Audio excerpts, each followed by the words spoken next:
Satellite. अब ये पाकिस्तान की फर्स्ट हाइपर स्पेक्ट्रिकल इमेजिंग जो है वो सैटेलाइट है, और ये सैटेलाइट जो है इसका नाम है HS1। अब ये सैटेलाइट का काम क्या है? इस सैटेलाइट का काम ये है कि वो चीज़ें जो आम तौर पर जो है वो जो पाकिस्तान की पुरानी सैटेलाइट्स हैं, जो चीज़ें वो नहीं देख सकती वो चीज़ें ये वाली सैटेलाइट देखेगी। मिसाल के तौर पे क्या? मिसाल के तौर पे फ्लड आने से पहले ये अलर्ट दे सकती है पाकिस्तान की जो नेशनल डिजास्टर मैनेजमेंट है कि यहाँ पर फ्लड आ सकता है, और उस डाटा को कलेक्ट करके लोगों को फ्लड से बहुत पहले एवैक्यूएट भी किया जा सकता है, और उस फ्लड को बचाने के लिए, उस डिजास्टर से बचाने के लिए लोगों के लिए काम भी किया जा सकता है। More importantly thing next thing is that कि इस सेटेलाइट से जो एग्रीकल्चर के मसाइल हैं, एग्रीकल्चर के प्रॉब्लम है, जो लैंड इस टाइम जो है वो आहिस्ता आहिस्ता ख़राब हो रहा है, यानी वहाँ पर काश्तकारी करने का कोई फ़ायदा नहीं है अगले 5 या 10 साल में, तो उनको लोगों को मना किया जाए कि आप वहाँ पर काश्तकारी ना करें, आप उन इलाकों पर काश्तकारी करें, उन इलाकों में जो है वो अपने फार्म्स बनाएं जहाँ पर ज़मीन ज़रखेज़ है। और क्योंकि इस सेटेलाइट के पास ये टेक्नोलॉजी है कि इससे ये बहुत ईजीली रीड कर सकता है कि ज़मीन के अंदर किस इलाके में जो है ये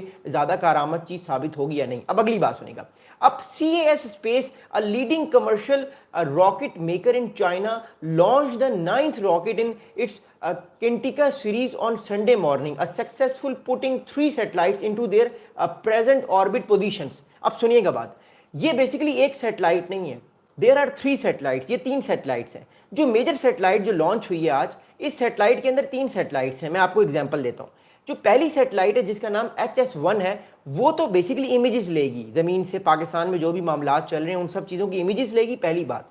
और जो बाकी 2 सैटेलाइट्स होंगी वो इसकी शैडो सैटेलाइट्स हैं। अब शैडो सैटेलाइट का मतलब ये है कि ये सैटेलाइट उनको सिग्नल देगी, मैसेज देगी, और वो फिर ज़मीन पे जो पाकिस्तान का सुपार्को का जो एक बहुत बड़ा जो एक सेंटर है सुपार्को का, उस सेंटर में जाकर जो है वो हमें ये सारी की सारी चीज़ें जो है वो समझ आएंगी। और जिस तरह उमर भाई, जैक भाई ने कहा कि ये क्लियर इमेजेस हैं, तो I totally agree with that कि वो इमेजेस क्लियर हैं। अभी जो पाकिस्तान के पास सैटेलाइट्स हैं, जो इमेजेस पाकिस्तान को मिल रहे हैं, वो इमेजेस उतने क्लियर नहीं है जितने इस सैटेलाइट के बाद पाकिस्तान को मिलेंगे, और पाकिस्तान के लिए बहुत बड़ा एडवांटेज होगा आने वाले टाइम पर। अगली बात सुनेगा।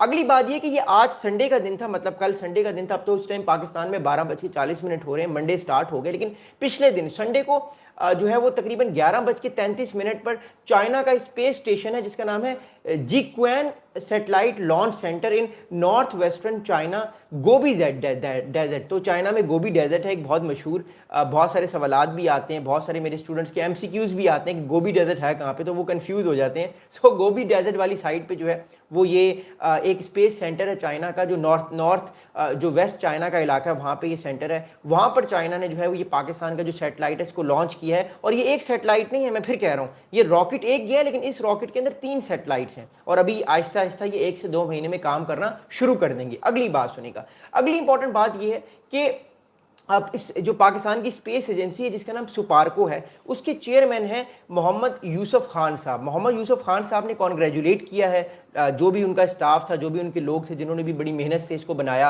इस पर काम किया, फिर चाइनीज़ की हेल्प से इसको इंटीग्रेट किया गया। उन सब लोगों को कॉन्ग्रेचुलेशंस की गई और उनको कहा गया कि आपने बहुत अच्छा काम किया। पाकिस्तान का जो स्पार्को है उसके चेयरमैन मोहम्मद यूनुस खान साहब ने। अगली बात सुनेगा। अब अगली इंपॉर्टेंट बात यह है कि ये जो सैटेलाइट है, ये सैटेलाइट का काम है क्या, बिकॉज सैटेलाइट तो बड़ी ज़बरदस्त है, बहुत सारी इसके बारे में बातें हुई हैं। इस सैटेलाइट का आने वाले टाइम पे काम क्या है, इस चीज़ को समझना बड़ा ज़रूरी है। क्योंकि मैं आपको एक और चीज़ बताऊं, ये सैटेलाइट कहा तो जा रहा है कमर्शियल यूज़ के लिए, लेकिन वी ऑल नो दैट कि ये ड्यूल यूज़ के लिए। ड्यूल यूज़ का मतलब ये होता है कि वो चीज़ वॉर में भी इस्तेमाल हो सकती है, मिलिट्री में भी इस्तेमाल हो सकती है, और वो चीज़ कमर्शियल में भी इस्तेमाल हो सकती है। जिस तरह मिसाल के तौर पे फाइटर जेट्स के जो स्पेयर पार्ट्स हैं वो कमर्शियल एयरक्राफ्ट के लिए भी यूज़ हो सकते हैं, और वो फाइटर एयरक्राफ्ट के लिए भी यूज़ हो सकते हैं। पाकिस्तान को इतने सारे थ्रेट हैं, तो ऑब्वियसली पाकिस्तान को अपने आप को प्रोटेक्ट तो करना है, और इस तरह की जो सैटेलाइट्स हैं उसको लॉन्च करना है। नो डाउट इसमें एग्रीकल्चर भी है, बाकी चीज़ें भी हैं, बट पाकिस्तान का जो डिफेंस वाला मसला है वो भी है। अब बात सुनेगा। अब this is a very advance type of earth observation satellite that can see far more than a normal camera. अब जो आम तौर पे कैमरा होता है, मिसाल के तौर पे अभी आप लोग मुझे देख रहे हैं, अभी आप लोग मुझे कैमरे में देख रहे हैं, ये एक नॉर्मल कैमरा है। मतलब इतना तो नॉर्मल नहीं है क्योंकि मैं इसमें ज़्यादा खूबसूरत नजर आ रहा हूँ, but what I am saying is that कि this is a normal kind of camera.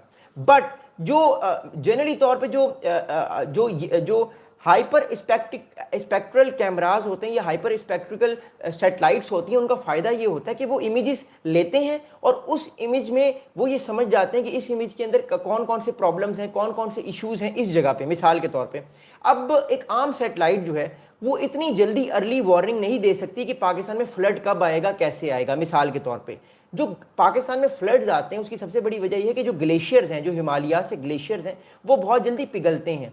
और नो डाउट कि हमारे पास अर्ली वार्निंग्स वो चीज़ें हमें पता लग जाती हैं, लेकिन पाकिस्तान सेल्फ सफिशिएंट होना चाह रहा है। पाकिस्तान उन अलर्ट्स को डायरेक्टली खुद हासिल करना चाह रहा है। मिसाल के तौर पे जब भी ये ग्लेशियर्स पिघलते हैं तो अर्ली वार्निंग सब लोगों को मिल जाती है, लेकिन वो अर्ली वार्निंग थर्ड पार्टी के थ्रू मिलती है, चाइना के थ्रू मिलती है, भारत के थ्रू मिलती है, या अमेरिका के या यूरोप के बहुत सारे सैटेलाइट्स हैं उनके थ्रू मिलती है कि अब ग्लेशियर्स जो हैं ग्लोबल वार्मिंग की वजह से इस बार इतना ज़्यादा पिघलेंगे, तो आप अपनी तैयारी कर लें। तो पाकिस्तान को वेट करना पड़ता है, रिलाई करना पड़ता है कि किसी थर्ड कंट्री की इंफॉर्मेशन के ऊपर।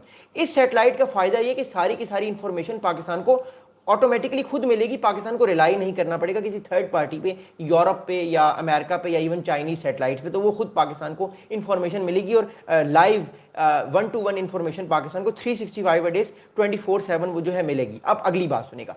अगली इस टाइम इंपॉर्टेंट बात ये कि इसमें कौन कौन से पाकिस्तान को बेनिफिट्स होंगे इस सैटेलाइट के लॉन्च करने के बाद।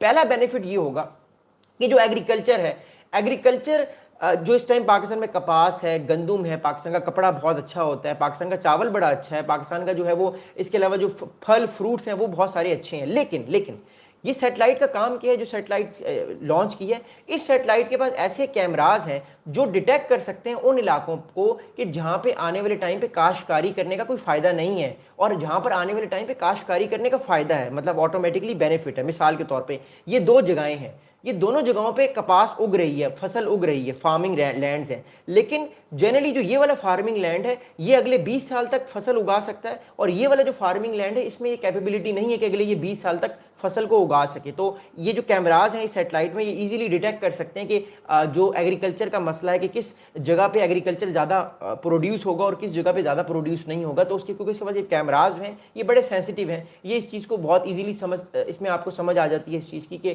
क्यों ये बेसिकली लॉन्च की गई है कि एग्रीकल्चर के वो इलाके के जहाँ पे वाकई में एग्रीकल्चर बहुत ज़्यादा तादाद में पैदा हो सकता है, जहाँ पे नहीं हो सकता वहाँ पे मेहनत करने का कोई फ़ायदा ही नहीं है, जहाँ पे हो सकता है ज़्यादा आपको बेनिफिट मिल सकता है। क्योंकि पाकिस्तान का जो आम है, पाकिस्तान का जो टमाटर है, पाकिस्तान का जो आलू प्याज चावल है, ये ऑब्वियसली पाकिस्तान जो है वो ये एक्सपोर्ट करता है बाहर, और ये एक इंपॉर्टेंट चीज़ जो है ये आने वाले टाइम पे बहुत जो है वो इंपॉर्टेंस रखेगी। पहली बात तो ये। अब अगली इंपॉर्टेंट बात ये कि ये इन्वायरमेंट को भी मॉनिटर करेगा। मैंने आपको ऑलरेडी बता दिया ग्लोबल वार्मिंग को कहाँ कहाँ पे सैलाब आ सकता है। पहले पाकिस्तान को रिलाई करना पड़ता था यूरोप पे, यूरोप की बहुत सारी जो है वो सैटेलाइट्स हैं जो वेदर सैटेलाइट्स हैं, फिर भारत की भी बहुत सारी सैटेलाइट्स हैं, फिर चाइना की हैं, तो वो डाटा आने में टाइम लगता है, तो आपको रिलाई करना पड़ता है दूसरे पे। अब पाकिस्तान के पास ऑलरेडी ये सैटेलाइट आ गई है तो पाकिस्तान को इतना ज़्यादा रिलाई करना नहीं पड़ेगा। आपने देखा इस बार हमने देखा कि जून से लेकर जो है वो सितंबर अक्टूबर तक इतने सारे सैलाब आए, हज़ारों लोगों की डेथ्स हुई, बहुत सारे लाखों लोग जो हैं वो बेघर हुए। तो उस चीज़ से बचाने के लिए पाकिस्तान के पास जो रेडीमेड जो डाटा आएगा उससे पाकिस्तान अपने आप को जो है वो आने वाले टाइम पे सेव कर सकता है और करेगा। अगली बात सुनेगा। अगली अहम इंपॉर्टेंट इस सारे मसले में बात वो है मिनरल्स मैपिंग की।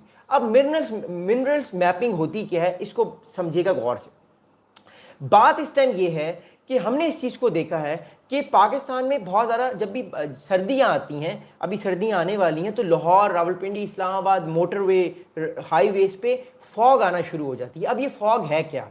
ये फॉग बेसिकली जो है क्योंकि ठंड होती है, ठंड की वजह से जो वेदर है वो इतना सारा ज़्यादा जो है वो अनफॉर्चुनेटली डेंस हो जाता है, तो फॉग हमें आती हुई नज़र आती है। धुंध नहीं है ये, दिस इज़ नॉट धुंध, धुंध इज समथिंग डिफरेंट, ये फॉग है। फॉग जो है ये क्योंकि ग्लोबल वार्मिंग हो रही है उस वजह से फॉग हमारे सामने प्रोड्यूस होना शुरू हो जाती है। कई बार भारत में किसी फसल पे आग लगती है इतनी ज़्यादा पंजाब में, तो वहाँ से भी सारा मामला होता है। बट जनरली हमने देखा है कि ग्लोबल वार्मिंग की वजह से धुंध हमें कम नज़र आती है, फॉग हमें ज़्यादा अनफॉर्चुनेटली दिखती है और जिससे मामला जो है वो ख़राब होते हैं, लोगों के एक्सीडेंट्स होते हैं, लोगों की बहुत ज़्यादा अनफॉर्चुनेटली डेथ्स हो जाती है। अगली बात सुनेगा। Sorry, it is not fog, it is smoke. I apologise for that, it is smoke. Thank you Umar भाई। It is not fog, it is smoke. Fog जो है वो धुंध है, स्मोक जो है वो एक नई चीज़ हमें देखने को मिलती है। एक स्मोक की सूरत में एक नई कैफियत आती है। लोगों को लगता तो है कि ये फॉग ही है, but this is not fog, this is smoke, क्योंकि धुंध और फॉग तो समथिंग एल्स। एनीवेज, तो बेसिकली इस सैटेलाइट की मदद से इस चीज़ को देखना, इस चीज़ को समझना बड़ा ज़रूरी है कि उस फॉग जो वो स्मोक है उससे कैसे अपने आप को बचाया जाए, या आने वाले टाइम पे किस इलाके पर स्मोक आ सकती है, ताकि रोड्स को पहले ही बंद कर दिया जाए ताकि लोगों के इतने बुरे एक्सीडेंट्स ना हो। बिकॉज हमने ये मॉनिटर किया है कि स्मोक के दौरान एक्सीडेंट भी बहुत ज़्यादा होते हैं। अगली बात सुनिएगा जो बड़ी अहम है, जिस चीज़ पर मैं लेकर आने चाह रहा हूँ।